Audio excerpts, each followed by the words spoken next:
چیز کہ جو ان میں کوئی صفت ہو وہ شاید مجھے نہ نظر آ رہی ہو، لیکن میں آخر میں آج اپنے سارے پاکستانیوں سے مخاطب ہوں. دیکھیں، یہ جو وقت ہے اس کے اندر آپ ساری قوم کو میں کہہ رہا ہوں، آپ نیوٹرل نہیں ہو سکتے. آپ اگر آج نیوٹرل ہو گئے، آپ کے بچے پچھتائیں گے، آپ کی آنے والی نسلیں پچھتائیں گی کہ جب آپ کو امر بالمعروف پہ چلنا چاہیے تھا، جب آپ کو ناانصافی کے خلاف جہاد کرنی چاہیے تھی، اور آپ گھروں میں بیٹھ گئے. عمران خان کو میں آپ کو پھر سے کہتا ہوں، مجھے کوئی ضرورت نہیں ہے کہ اپنی جان خطرے میں ڈال کے باہر نکلوں. جب مجھے پتا تھا اس کے باوجود، اور جب مجھے آگے بھی پتا ہے، لیکن یہ میں بچپن سے میرے ذہن میں یہ تھا کہ میں کبھی غلامی سے بہتر مر جانا ہے. یہ غلامی ہے یہ جو ہو رہا ہے. میں اپنا ایف آئی آر نہیں رجسٹر کروا سکا ایکس پرائم منسٹر.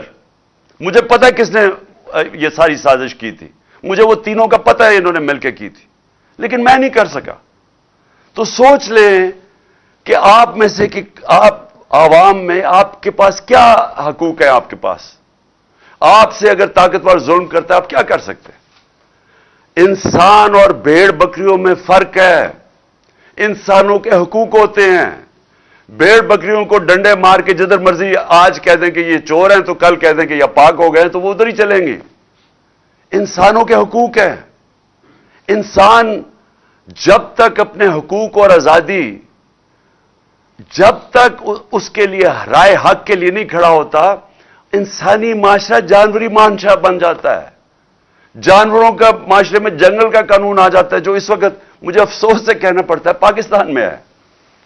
ہماری کوششیں ہو رہی ہیں، دیکھیں وہ سینیٹرز نکلے ہوئے ہیں، وکیل نکلے ہوئے ہیں کہ ساری دنیا کے سامنے اعظم سواتی سے ہوا، لیکن وہ بے بس ہے. اس کی والدہ ارشد شریف شہید کی، وہ انہوں نے کمیشن بنا دیا. والدہ کہتی ہے مجھے اعتماد ہی نہیں ہے. تو جنہوں نے جو چاہتے ہیں انصاف، اگر ان کو کمیشن پہ اعتماد نہیں ہے تو کیسے انصاف ملے گا؟ اور میرے اوپر جو ایف آئی آر ہوئی، جو ایف آئی آر پولیس نے دی ہے، وہ ایف آئی آر کیا؟ وہ مذاق ہے. وہ ایک آدمی کے اوپر انہوں نے ایف آئی آر کاٹ دی ہے. تو ہمیں تو سب کو پتا ہے کہ دوسری طرف سے سامنے سے گولیاں آئی ہیں، دو مارنے والے تھے. تو انہوں نے تو وہی کیس بنا دیا کہ جناب یہ چاہتے ہیں. اسکرپٹ کیا تھی کہ جی دینی انتہا پسند نہیں، اکیلا تھا. اچھا، وہ بھی اتنا بیوقوف ہے، جنہوں نے اس کو پڑھایا اس طوطے کو، وہ بھی اتنے بیوقوف تھے. وہ پہلی چیز کہتا کہ جی میں اکیلا تھا. کہ لوگوں، یعنی اگر کسی کو شک بھی تھا نا کہ سازش ہوئی تو اس نے پوری کر دی کہ ہاں جی میں اکیلا تھا. کہیں وہ شک نہ پڑ جائے کہ جو سامنے والا تھا اور اصل وہ نہ کہیں اس کی تلاش نہ شروع ہو جائے. تو اگر ہمیں انصاف نہیں مل سکتا، میں پھر سے کہتا ہوں میری قوم، آپ کو یہاں انصاف نہیں ملنے لگا، یہ ملک آگے نہیں بڑھنے لگا. اور یہ جو میں اب آپ کو ڈیٹ دینے لگا ہوں، میں اپنی ساری پہلے تو پارٹی کو بھی ساروں کو کہوں کہ ابھی سے تیاری شروع کر دیں. اگلے ہفتے 26 نومبر کو آپ نے سب نے اسلام آباد پہنچنا ہے. میں انشاءاللہ آپ کو وہاں ملوں گا اسلام آباد میں.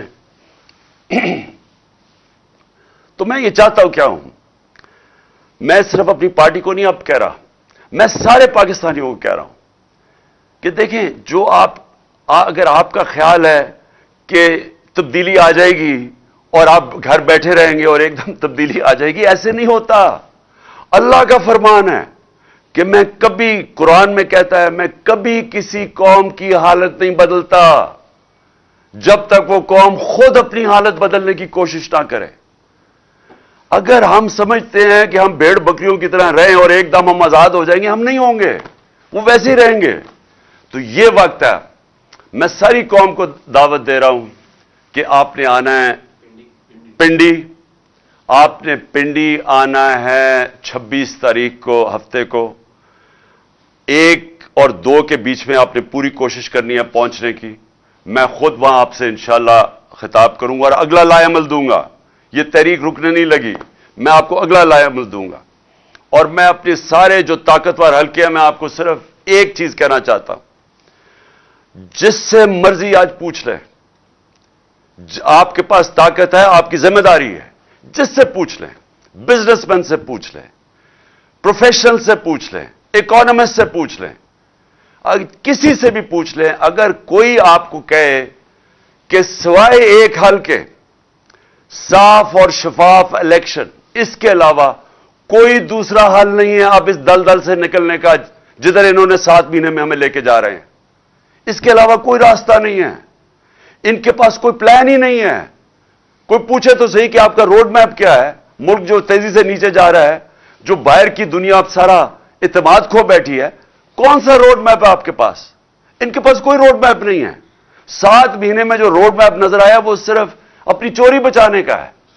سو لہذا ساری قوم ادھر آئے گی اور ہم ڈیمانڈ کریں گے ایک چیز، صاف اور شفاف الیکشن، اور ہماری تحریک چلتی رہے گی حقیقی آزادی کی اس کے بعد بھی، جب تک ہم اس قوم کو ایک صحیح معنی میں ایک وہ قوم نہ بنا دیں جس میں ہر انسان کے حقوق ہوں، جدھر تھانہ کچہری پٹواری کی سیاست نہ ہو، کیونکہ وہ حقوق ان کو آزاد کر دیں لوگوں کو۔